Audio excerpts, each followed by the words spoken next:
हमारे एक मित्र हैं जिन्होंने पूछा है कि सर अधिनियम संख्या जो पड़ी होती है इसका क्या मतलब है। जैसे अगर हम भारतीय साक्ष्य अधिनियम की बात करें तो इसमें रहता है कि भारतीय साक्ष्य अधिनियम 1872 यानी 1872 की अधिनियम संख्या 1। ऐसे आईपीसी की बात करें तो भारतीय दंड संहिता 1860 अधिनियम संख्या 45। तो इसका क्या मतलब होता है, तो इसको हम लोग देखेंगे। तो भारतीय साक्ष्य अधिनियम या भारतीय दंड संहिता, तो भारतीय दंड संहिता की अगर हम बात करें, भारतीय दंड संहिता, तो भारतीय दंड संहिता जो है यह है 1860 है। ठीक, तो इसके अगर हम अधिनियम नंबर की बात करें, इसकी अगर संख्या की बात करें तो इसकी जो अधिनियम संख्या है वो कितनी है, 45 है। ठीक इसी प्रकार जो हमारा साक्ष्य अधिनियम है, हमारा जो भारतीय साक्ष्य अधिनियम है इसकी जो अधिनियम संख्या है, ये हमारा भारतीय साक्ष्य अधिनियम ये कब का है, ये 1872 का है। ठीक है, इसकी जो संख्या है देखेंगे, इसकी संख्या कितनी है, एक है। इसी तरीके से जो हमारा कॉन्ट्रैक्ट एक्ट हो गया, सबकी अपनी अपनी अलग अलग संख्या है। तो जो संविदा अधिनियम है, जैसे संविदा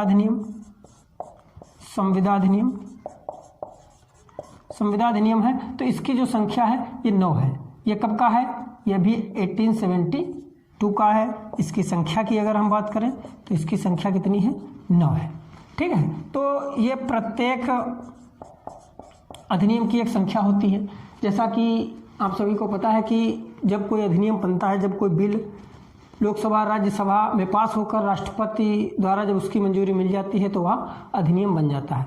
लेकिन इसमें क्या है, इससे पहले जब इनकी अनुमति की आवश्यकता होती थी तो इसमें जो है लॉर्ड गवर्नर जो होते थे उनके द्वारा इनको अनुमति मिलती थी। जैसा कि अगर हम आईपीसी की बात करें तो ये इसको अनुमति कब मिली, तो इसको मिली थी 6 अक्टूबर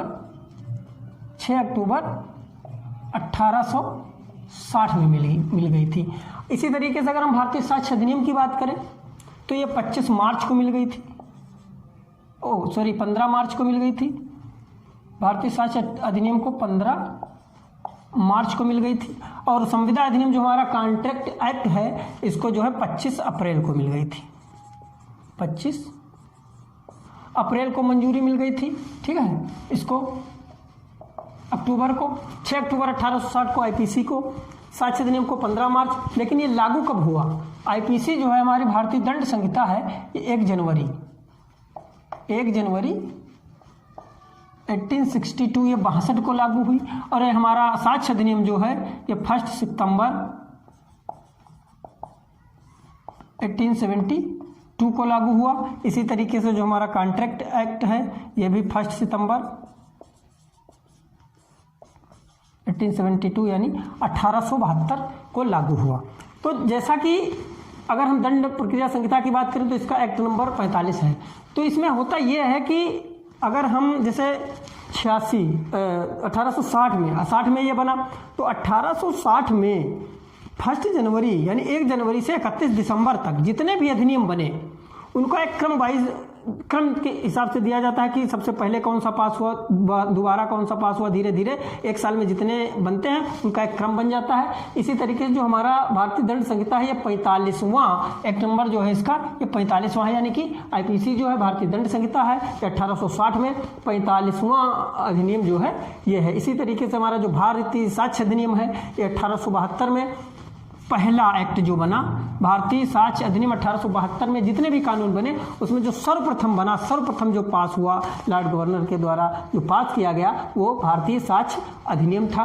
1872 में ये बना और मंजूरी इसको 15 मार्च को मिल गई थी, यानी 15 मार्च को जो है सहमति मिल गई थी। लेकिन लागू यह कब हुआ, 1 सितंबर 1872 को लागू हुआ। इसी तरीके से भारतीय साक्ष्य अधिनियम, अब क्या है देखो 1872 में कई कानून बने होंगे, ऐसा तो नहीं है कि कभी कभी ऐसा होता कि एक ही कानून बनता है या कई सारे बन जाते हैं। तो 1872 में साक्ष्य अधिनियम बना, ये पहला अधिनियम था। उसके बाद में जब भारतीय संविदा अधिनियम बना तो ये नवा एक्ट था, यानी 1 2 3 4 5 6 7 8 XYZ जो भी रहते हैं ये बनते हैं। तो यही होता है, इसलिए इसकी प्रत्येक अधिनियम की एक संख्या दी हुई होती है।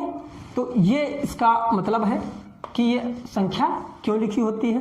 तो जब कोई बिल लोकसभा राज्यसभा में पास होता है, उस पर अब क्या है, राष्ट्रपति की मंजूरी की हमें आवश्यकता होती है। अधिनियम कौन बनाता है भाई? पार्लियामेंट बनाती है, यानी संसद बनाती है, संसद बनाती है। ठीक, तो जब कोई बिल लोकसभा राज्यसभा में पास हो जाता है और उस पर राष्ट्रपति की, हमारे जो प्रेसिडेंट ऑफ इंडिया हैं, तो राष्ट्रपति की अनुमति मिल जाती है, मंजूरी मिल जाती है, तो क्या होता है, अधिनियम बन जाता है।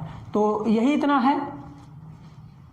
और ऐसी अन्य रोचक जानकारियों के लिए जुड़े रहिए हमारे YouTube चैनल पर, या अगर कोई आपका प्रश्न है, पूछना चाहते हैं, तो आप कमेंट के माध्यम से हमसे ज़रूर पूछें और उसका उत्तर दिया जाएगा।